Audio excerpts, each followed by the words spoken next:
বাংলাদেশে গড়ে ৩০ লক্ষ মানুষ হসপিটালের ফ্লোরে, বারান্দায়, করিডোরের মধ্যে শুয়ে ফ্লোরে থেকে চিকিৎসা সেবা নিতে হয় বা নেয়। এই তথ্যটা আমার না, একটা জাতীয় দৈনিকের। আর এই ইনফরমেশনটা গতকাল তারেক রহমান সাহেব দিলেন সিলেটের একটা মেডিকেল কলেজের প্রোগ্রামে। একটা স্টুডেন্ট যখন প্রশ্ন করলেন, তার জবাবে উনি বললেন যে বাংলাদেশে প্রায় ৩০ লক্ষ মানুষ হসপিটালের মেঝেতে, মানে ফ্লোরে, বারান্দাতে, ব্যালকনিতে বা এইসব জায়গায় যেখানে স্পেস পাচ্ছে শুয়ে বসে চিকিৎসা সেবা নিচ্ছে।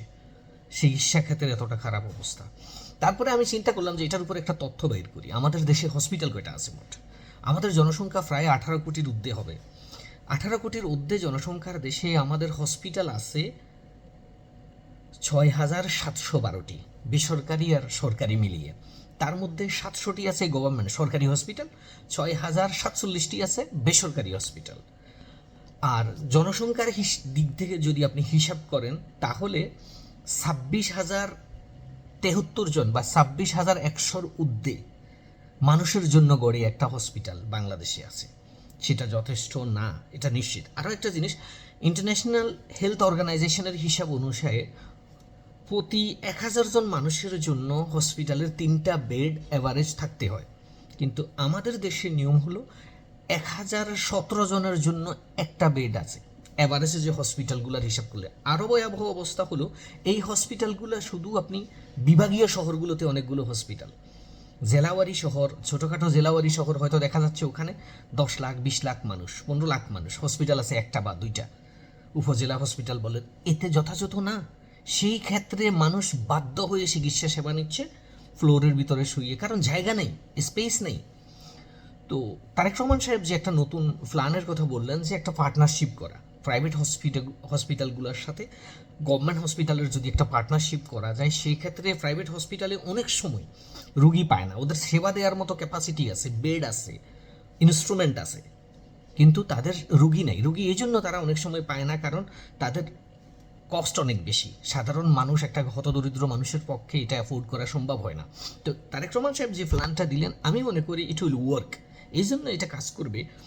গভর্নমেন্ট যখন ফান্ড করবে, স্পেশালি সিভিয়ার কেসগুলো, উনি যেটা বললেন যে ক্যান্সারের ট্রিটমেন্ট, কিডনি ডায়ালিসিস হোক, ক্যান্সার হোক, বড় কোনো সার্জারি কেস হোক, হার্ট অ্যাটাক হোক, ব্রেন স্ট্রোক হোক, এইসব ধরনের বড় মেজর কেসগুলো গভর্নমেন্ট ফান্ড করবে।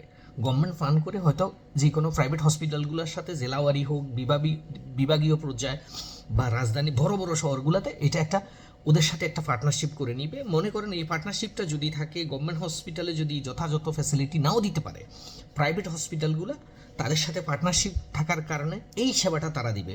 পে করতে হবে হয়তো, রুগীটা হয়তো গরিব, তার পক্ষে হয়তো কিডনি ডায়ালিসিস করা এত টাকা তার পক্ষে অ্যাফোর্ড করা সম্ভব না, কিন্তু গভর্নমেন্ট সেটা ফান্ড করবে। আমি মনে করি, যেহেতু আমি নিজে একজন মেডিকেল ফিল্ডের প্রায় অ্যাভারেজ 1.5 যুগের কাছাকাছি সময় জব করি, সেই ক্ষেত্রে এই প্ল্যানটা আমার কাছে যথাযথ মনে হচ্ছে। কারণ আমাদের দেশের বর্তমান প্রেক্ষাপটে আপনি হুট করে একদিন, 2 দিন, 1 মাস, 6 মাস, 1 বছরের মধ্যে এতটা ফ্যাসিলিটি আপনি করতে পারবেন না। কারণ অ্যাভারেজ প্রায় 26-27 হাজার মানুষের জন্য একটা হসপিটাল যথাযথ না।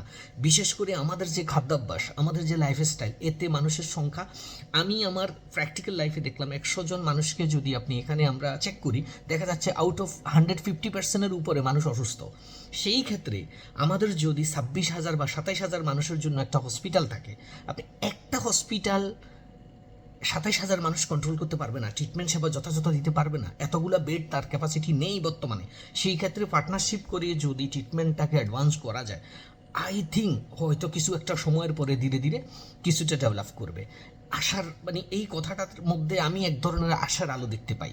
আমি মনে করি যে এই প্ল্যানটা ইট উইল ওয়ার্ক। ইয়েস।